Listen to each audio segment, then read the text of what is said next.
15 kilo রাস্তা হবে। 15 kilo রাস্তা আপনি হেঁটে যেতে পারবেন? গাড়ি পায়ে গাড়ি যাবো।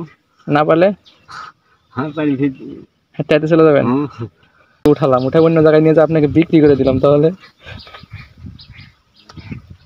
আমি তো সবাইকে বিক্রি করতে পারবেন না। আসসালামু আলাইকুম।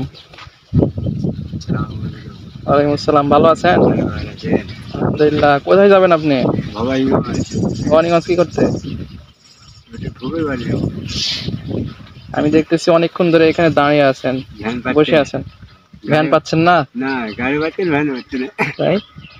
কতক্ষণ ধরে এখানে আছেন? এখন তো তাই না? তাহলে পুকুর বাইত কেন যাবেন আপনি? যাওয়া বলছে, যাই যাবো। তাই? অনেকদিন ধরে যাননি, তাই না? না সেজন্য বসে আছেন, গাড়ি পাচ্ছেন না। না। আচ্ছা, এই ব্যাপার।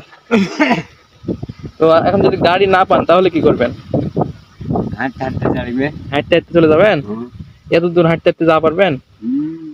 তাই? আপনি জানেন এখান থেকে ভবানীগঞ্জ কত কিলো? কিলো প্রায় 15 কিলো রাস্তা হবে। 15 কিলো রাস্তা আপনি হেঁটে যেতে পারবেন? গাড়ি পায়ে গাড়ি যাবো। না পারলে হ্যাঁ পারি। হেঁটে হেঁটে চলে যাবেন?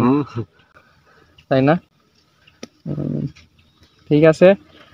আমিও ভবানীগঞ্জ যাওয়ার জন্য রওনা দিয়েছি, ওখানে আমি থাকি। তো আপনি যদি চান তাহলে আমার সাথে যেতে পারেন। একসাথে যাওয়া আমার সাথে যাবেন আপনি? যাবো।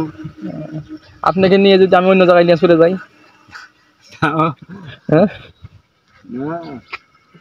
ধরেন আমি আপনাকে ভবানীগঞ্জ নিয়ে যাওয়ার জন্য গাড়িতে উঠালাম, উঠে অন্য জায়গায় নিয়ে যাই আপনাকে বিক্রি করে দিলাম, তাহলে সবাইকে বিক্রি করতে পারবেন না। তাই না? তাহলে আমার সাথে যাবেন আপনি? আচ্ছা ঠিক আছে, তাহলে আসেন আমার গাড়িতে ওঠেন।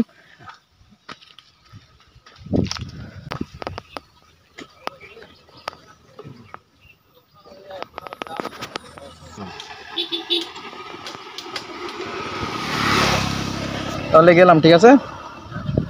আচ্ছা, তাহলে আপনি খুশি? আপনাকে যে রিসিভ করে দিলাম সেটা খুশি আপনি? এখানে আপনার আত্মীয়র বাড়ি, তাই তো? ঠিক আছে, তাহলে যান, আর আমার জন্য দোয়া করবেন, আমি যেন এইভাবে মানুষের পাশে দাঁড়াতে পারি। ঠিক আছে, ঠিক আছে।